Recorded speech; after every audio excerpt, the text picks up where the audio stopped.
Hi, it's Laura at Aquamarine18 Tarot and Books. Thanks for stopping by my channel today. Welcome or welcome back.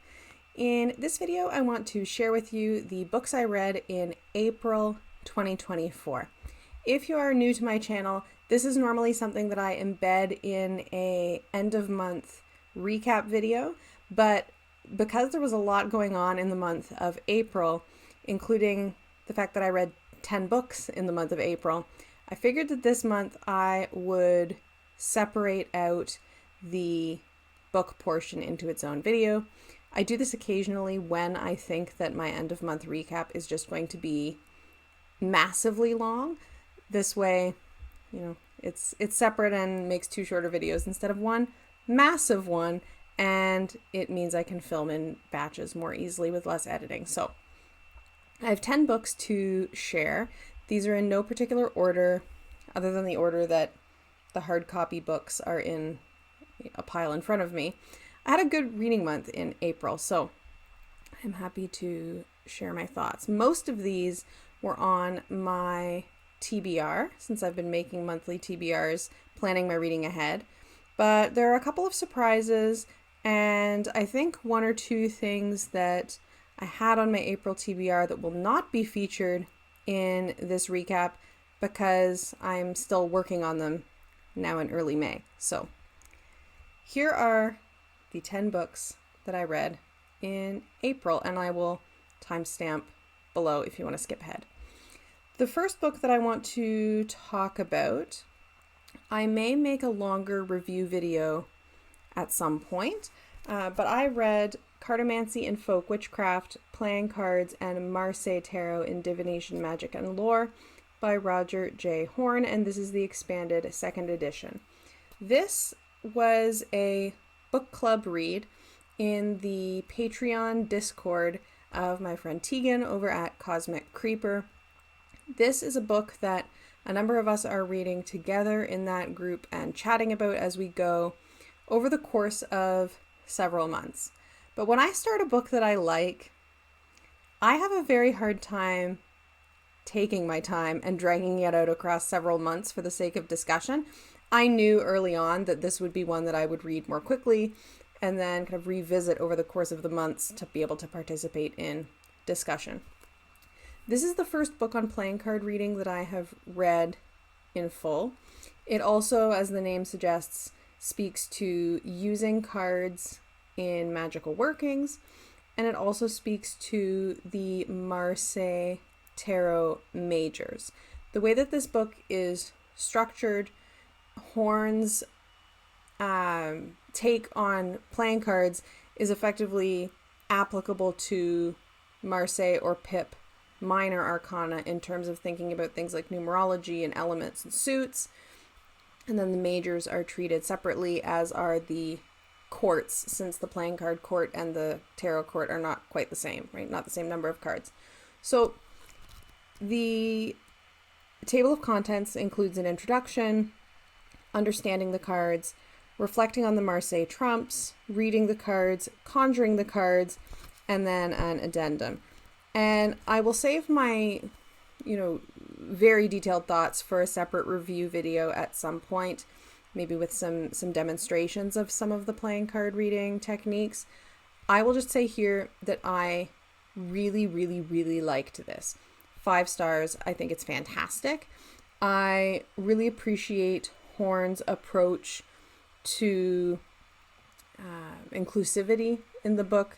It's not a book that I see being kind of promoted or explicitly talked about as being a really kind of inclusive, queer positive, feminist even kind of approach. But I think that the way that Horn addresses issues like gender in the cards, for example, are really, really effective. Really, really well done. I would absolutely recommend this to, I would say, an intermediate reader. As a beginner with playing cards, this was very approachable to me. I think that the major arcana section would be more interesting to folks with at least some familiarity with tarot already, but I just thought this was absolutely excellent. I'm very happy to have this on my shelf. Continuing on with books that I really like, I've had a good April.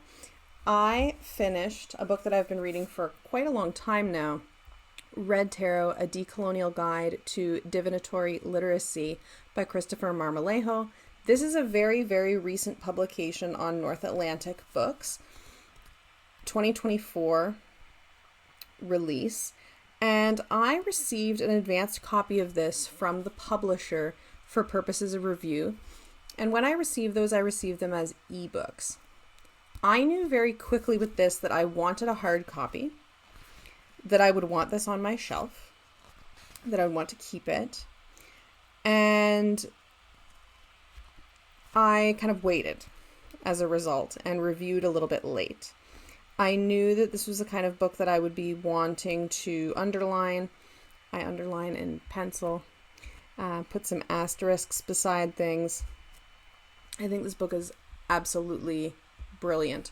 I'll just read briefly from the back.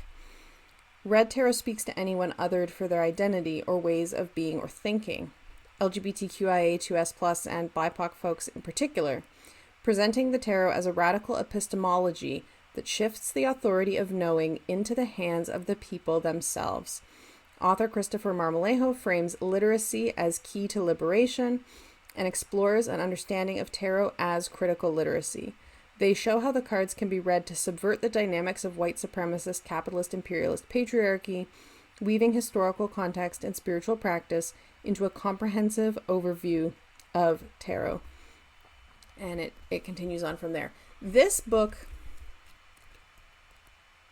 I'm so happy that this book exists. I think it's just excellent. It's organized in terms of its table of contents numerically. So you can see here how that is set up. So it is a card by card approach. This is kind of part way between card meanings and personal reflection and theorizing that I just think is really interesting. I've never read anything like it. The bibliography in this book is extensive.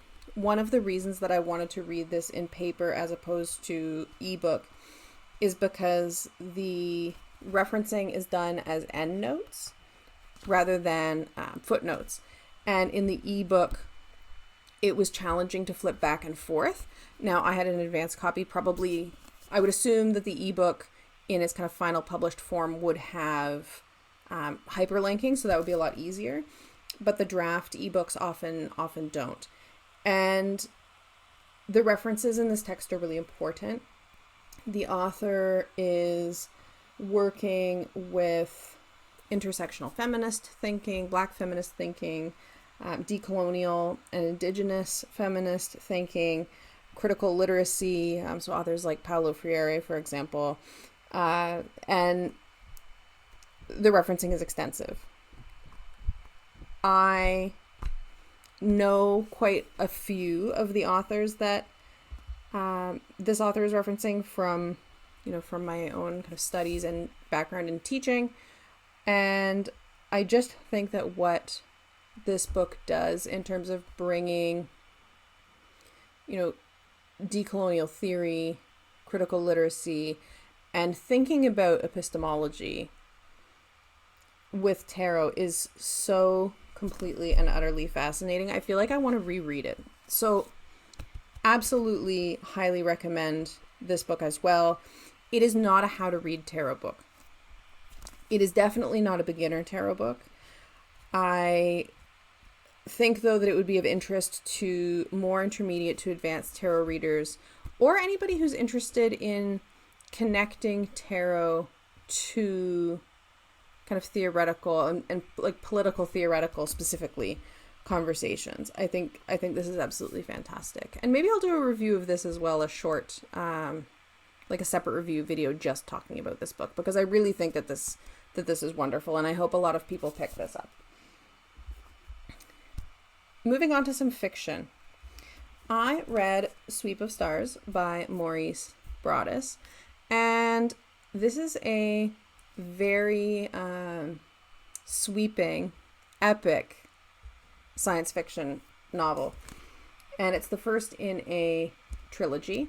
I have read Maurice Broaddus before, but only as an author of short fiction. He's been in an anthology or two that I have read. And so when I saw this book, at the local bookstore on sale, I picked it up. And so I've been looking forward to reading it. This does a lot of things that I really like in a science fiction novel. It has a lot of point of view characters, like a lot. Not just a few, a lot. And I love a multi-POV structure. The timeline is fairly linear. There are multiple worlds. There's a lot of kind of complex political dynamics between different worlds and different stations and settlements and things like that.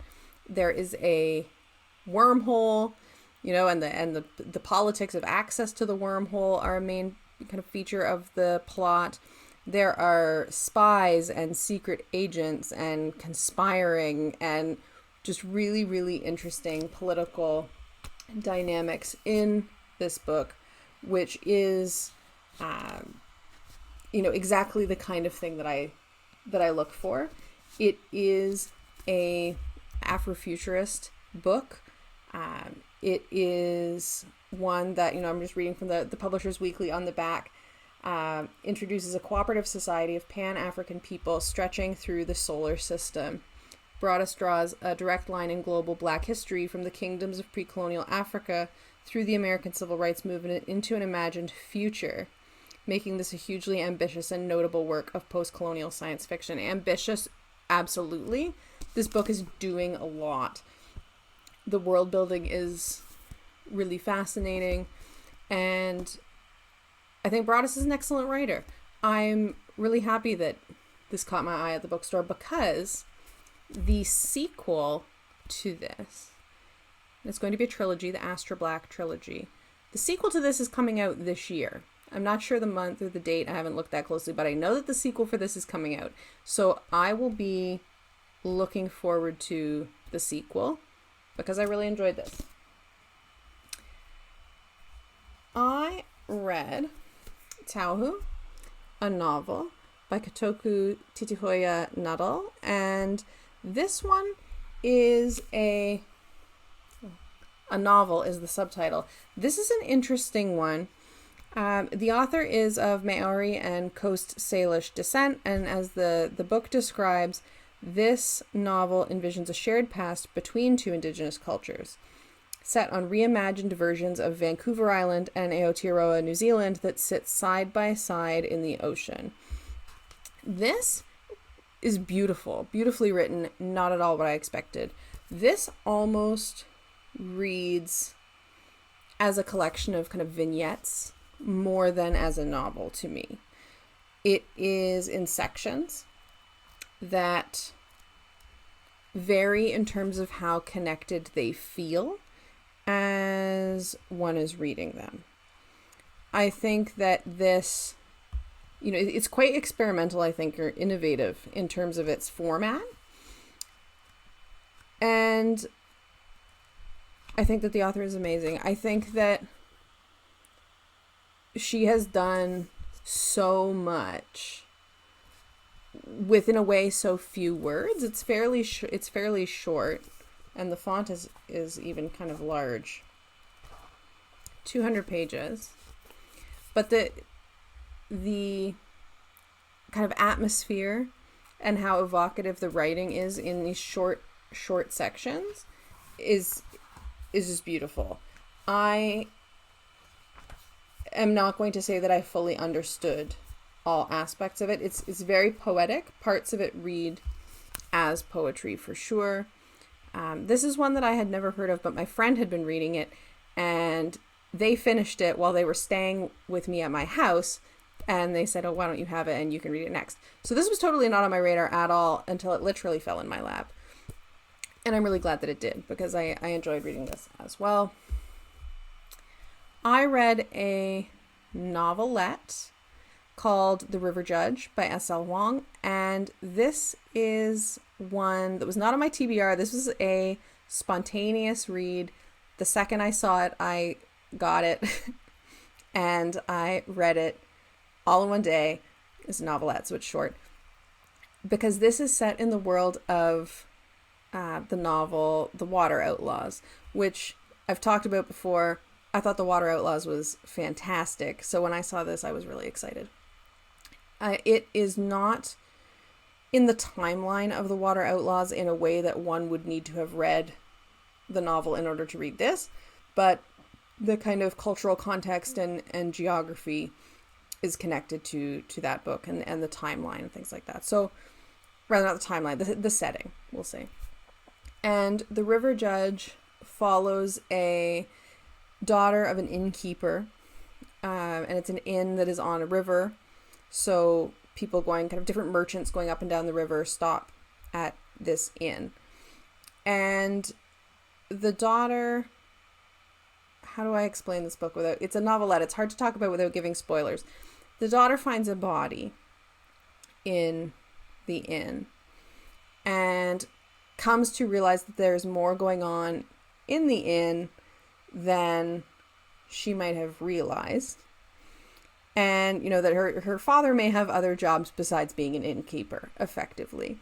And so the plot goes from there. This is fantastic.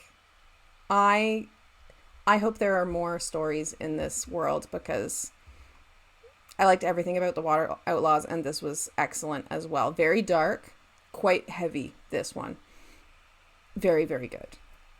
Definitely recommend. Whether you've read The Water Outlaws or not, I would say, I would recommend this one. Do heed the content warnings on it if gore bothers you. I would say have a little look at them if you think it might. It's not overly graphic, but some of the content may be challenging for some folks. I read the novel Nettle and Bone by T. Kingfisher this month as well. And this is the first that I've read from T. Kingfisher, who is quite a prolific author. And I read Nettle and Bone because it was picked for a 3 girls video.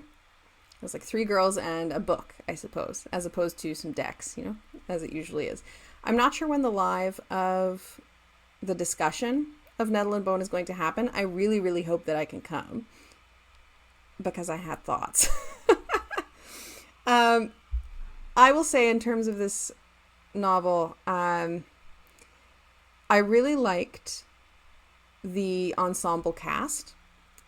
I enjoyed some of the relationships between the different characters. The plot follows a princess who learns that her sister, also a princess, is in an abusive relationship, abusive marriage.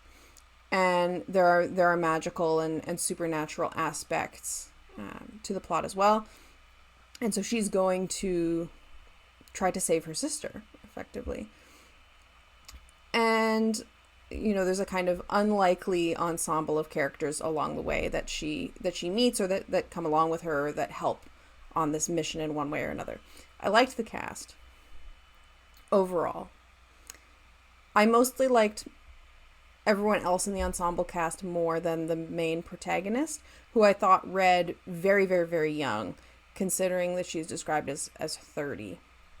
I'm not a reader of YA typically. I almost feel like this falls there, though that is not how it is marketed or framed.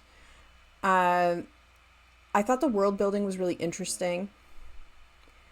I was a little bit frustrated by this novel because I felt like the things that I found most interesting about the world, some of the settings, some of the dynamics between the different kingdoms and things like this that were part of the kind of backdrop, were so much in the background.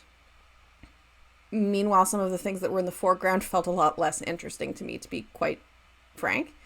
There were a couple of passages where things were said that in the broader context of a story that dealt with intimate partner abuse, I was not comfortable with, I will say.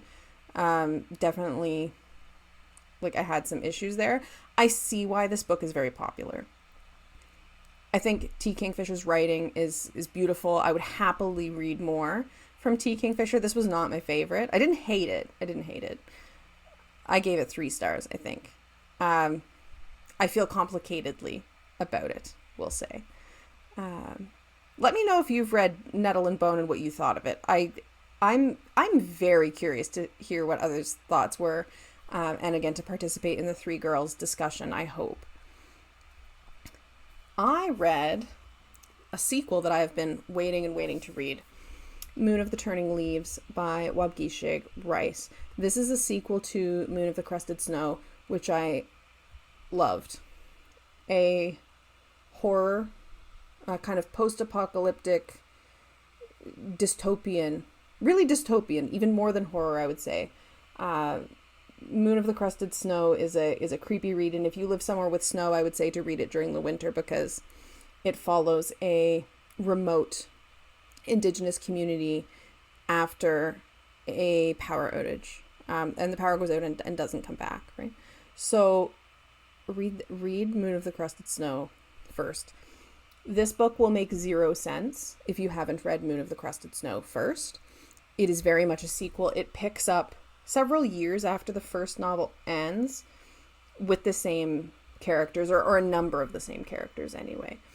And there is definitely a level of assumption that you've read the first book in terms of knowing the context of what's going on in this one. I may have liked this even better than the first one. It's definitely longer than the first.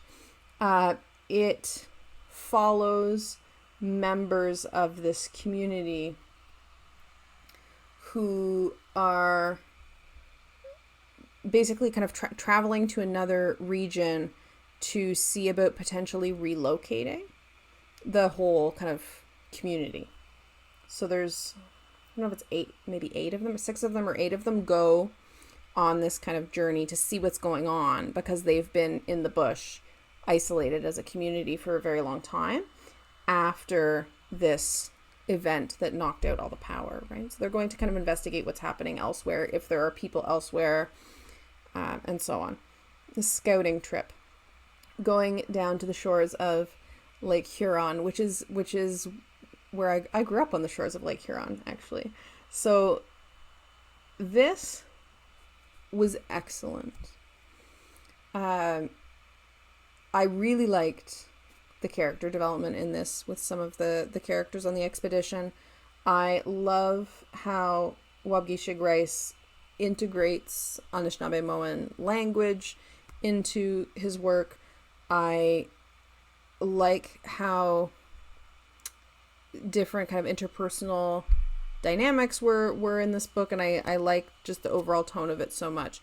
I really recommend these, but again, don't start with this. Start with Moon of the Crusted Snow because this will not make sense without.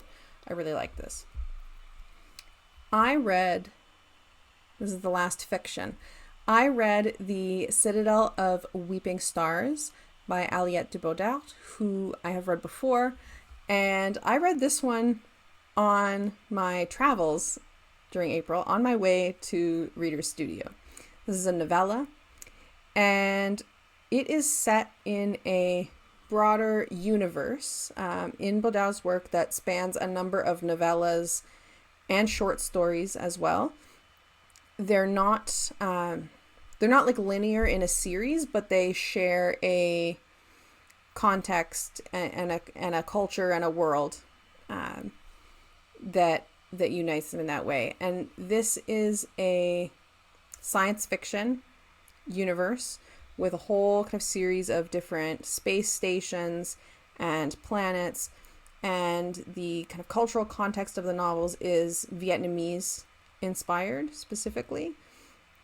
And in this world, there are sentient spaceships, or like mind ships.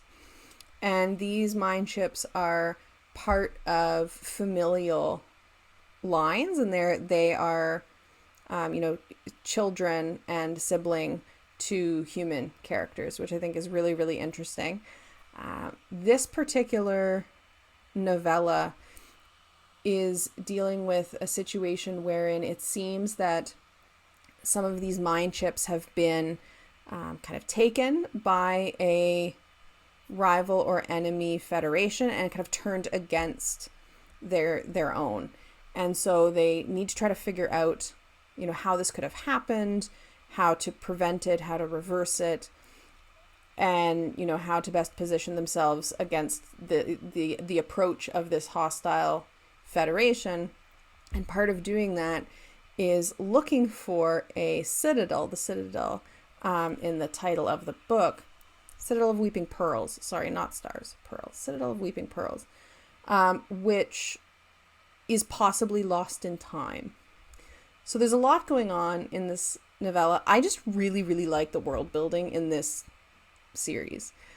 And I thought this was one of the better ones so far that I've read. So I really like these. I'm not sure if there's really a best place to start with this book series because I've just been bouncing all over the place and so far doing okay. So I think you could really start anywhere with these books, but just the universe is just fascinating to me. I read the Feminist Killjoy Handbook by Sara Ahmed. Sara Ahmed is one of my favorite feminist authors, and her book Living a Feminist Life is one that is really important to me personally, one that has been really formative for me personally. It is one that will live on my bookshelf forever and is brought down frequently. The Feminist Killjoy Handbook is a newer book. It picks up a lot of the themes of living a feminist life. I would say that Feminist Killjoy Handbook is written more for a mass audience and maybe less for a specifically academic audience than Living a Feminist Life was. Feminist Killjoy Handbook feels pretty approachable to me. And of course, the idea of the feminist killjoy has to do with, ruining the family dinner because you won't laugh at a shitty oppressive joke. Ruining the friendly dynamic of the meeting because you pointed out when some bullshit is being said, right? Being willing to ruin others' happiness from a feminist perspective. And the book, goes in a number of different directions, different chapters on kind of theory, on like representation, cultural representation, all different kinds of areas, feminism in academic contexts and departments, and so on. And I thought this was great. I appreciate how approachable it feels. I think that for some folks, for whom some other books by Sara Ahmed would maybe be difficult to approach because they're absolutely academic works, this may be a good way in. I definitely recommend the Feminist Killjoy Handbook. I thought it was really good.